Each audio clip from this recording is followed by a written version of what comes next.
Bonjour, bonjour, bonsoir, bonsoir, na balandino soya. Jésus Market TV, mbote nabino, mbote bozali, ebele, partout dans le monde, besoin de la nabiso par la internaute. Moi, à niveau ya Suisse, na moni maman konde chute à la main des opprimés. C'est que toko, maman de Charlotte, maman Kaba Charlotte, besoin en Asie, Océanie, en Afrique. Sans oublier en République démocratique du Congo, et Zaline de Konabino, Moïse Maoka, émission Nabino, au Boningaka. Tout le bateau, tout ça, la décryptage, il y a actualité politique. Alors, thème ou soit si je te sur la mission, tu sais qu'il y a trop de va Belgique, vous voyez, les dessous des cartes, ni les PC, nous Kondiaboka se rendre en privé dans le niveau Belgique. Tout le bateau, voilà, les dessous des cartes. Merci, je suis caméra ou même. Ah, ça c'est ma caméra, Ndeko Emmanuel. Comme frère Emmanuel, ingénieur Adolphe Ngandou, vous s'abonnez à notre chaîne pour vous avoir actualité en temps réel. Alors, tu sais que dans le niveau Belgique, Nana Bengissi, pourquoi hacker en privé, Tolimbo la Bisson Nabino. Ça c'est pour la deuxième fois. Banda Azam Konjamboka, Asa la voyage privé, Nakati Yamboka ya Belgique. Vous voyez que Nakati a relation internationale. On a mon conseil de RI. Et c'est ma visite d'état, visite de travail, na visite privée. Alors tu sais que pour la deuxième fois, à ce niveau, il y a Belgique pour la visite privée avec Antibal le tout dernier tête à tête à côté de Bango, à mi délégation, il y a président américain. Vous voyez, qu'est-ce qui se passe là? Tout le bateau, tout le monde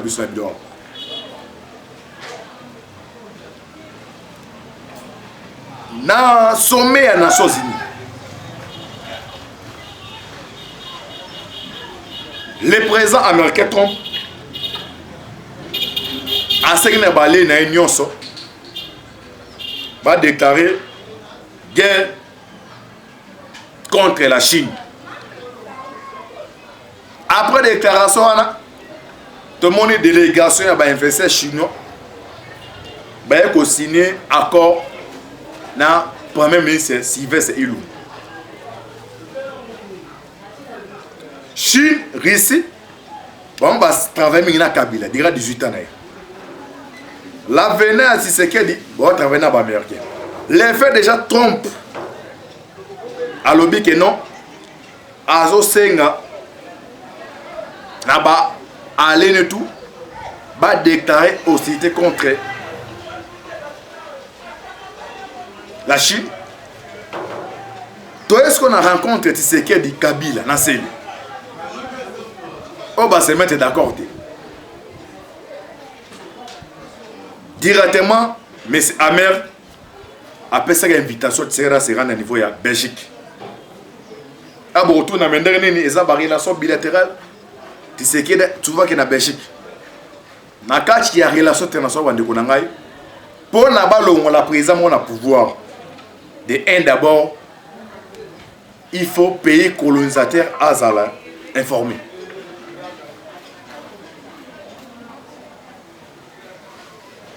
Avantage à visite privée Zali.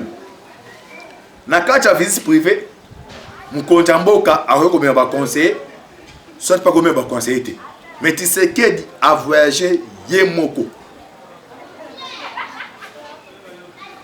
Enterré dans Zaventem, l'aéroport Zaventem vers 6h.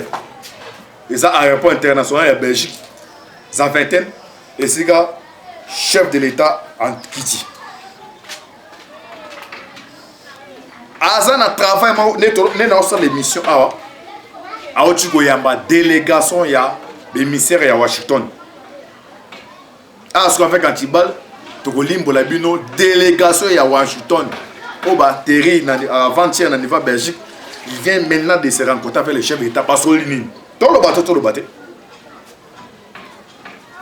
Tu sais qu'il y a comme une voie de dissolution à l'Assemblée nationale.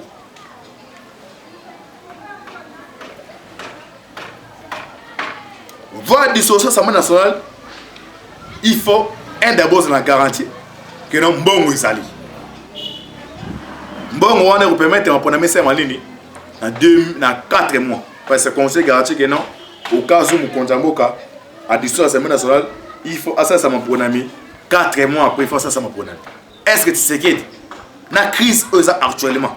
on s'en a capable ça mon ami na 4 mois et le boss ya moi de deux ba contrat chinois au Kabila tiki banyu na ba rencontre oyo bémissaire à Chine ba kutana premier ministre Elou. Troisième point, avenir à Joseph Kabila. Dans le temps awa, tout se joue maintenant en faveur de Mokonjamboka, Félix Antoine Tshisekedi.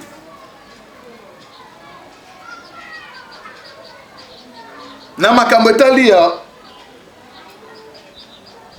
maponami, les Occidentaux baza pris bapesa mbongo au cas où Tshisekedi a dissous la Assemblée nationale pour na élection anticipative et salib. Alors, est-ce que moi, Coco César Kieza a venu à Joseph Kabila? Quand je parle de l'avenir, ils allaient servir à Kabila. Est-ce Kabila? Il peut être aux arrêts? Est-ce que Kabila? À cause en exil? Est-ce que Kabila? Ceux qui plaignent l'arrestation de Salemi, soit il est à côté en exil, et Salemi, l'armée, la police, ils ont contrôlé en 90% na Tshisekedi. Ce sont des questions qui se fâchent. Ils ont des questions où la délégation il y a des messieurs à travailler au Koutanam Tchèwe dans le niveau Bizaveten. Non, tel hasard logé, une chose peut ça va détailler ma casse. Des Bakoutan pour nous souhaiter. Alors, Bandeko, vous allez Banda, vous allez satisfait. Oui, bah que non. Bandeko, Bando, c'est un anti-bal. La seule façon, il y a Gauthier Kablambo que ça faut à dessous de l'Assemblée nationale. Alors, dès que l'on a on a un mail pour Bandeko. Nazangolo, la Faranakati à Maï. C'est la seule que l'on a ça malade, il faut chatter. Dès que l'on a annoncé l'émission Bandeko, Tshisekedi a commis une voie pour dissoudre l'Assemblée nationale. Il faut garantir sur le plan sécuritaire, sur le plan international. Alors pour l'instant, Moutaza partenaire, aussi comme le président Trump, a dit que non, il faut les Nord va déclarer guerre dans les Chinois. Alors, alliance entre FC Cash et Zazou dans garantie que vous allez dire. Pendant que vous avez alors, il faut mettre Kabila en Maboko. Il y a des généraux, au bas en cas, il y a la police. Au bas en cas, il y a l'armée. Au bas en généraux fidèles à Kabila. Est-ce que ce terrain qui est en justice, les généraux, quand ils vont se revendiquer, vont revendiquer des réunions. Mais retour, il y a Tshisekedi Awa, ils sont en danger belé. Au moins, il y a qui est à niveau de Goma, Kabila n'a pas planifié pendant que l'attaque physique. Donc, on s'est dit, délégation, tout le monde fait comprendre en politique, il y a question à vie ou la mort. Kabila a pris na mouane soit éliminé. Il y a tout le temps où il mawate. Soit qui opportunité, bien fenêtre témoin pour na bima, il faut. Dans ma camétali à Force Africaine, où ils sont basés à niveau est, dès les délégations tombent, abordant on a président de la République. Après on a à Koyamba, délégation droits de l'homme, où ils ont dirigé la Paul Samp, à FIDH, à Koutana Bango. La délégation les investisseurs belges, où ils sont sérieux, parce que quand tu vas investir, il y a des aventuriers. Bon, il y a pas de délégation belge. Après, on a rencontré les gens 2 jours, donc 43 cette année, c'est. Donc, plus tard, mardi, Natango, on a regardé Kishasa. Depuis que nous avons Zongil, à Kozonga et Ndegeni. Mais la FCC, vous comprenez que l'on n'a pas de peine à souk. Donc, visite tout le monde à un chef de l'État africain, à ça, des visites privées à Mboka Belgique. Et ce qu'on a payé comme ça, il y a un plaisir au salut. Pour l'instant, l'histoire, il y a Kabila, les autres manifestent en Belgique. On va savoir colonisateur.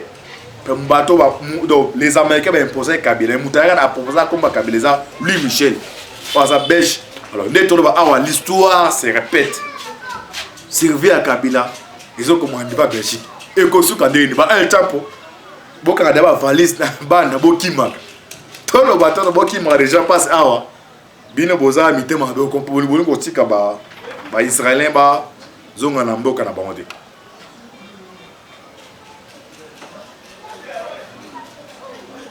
Boki magamba inkiso katakatanga ese retour mukonza mboka bana ba cha mboka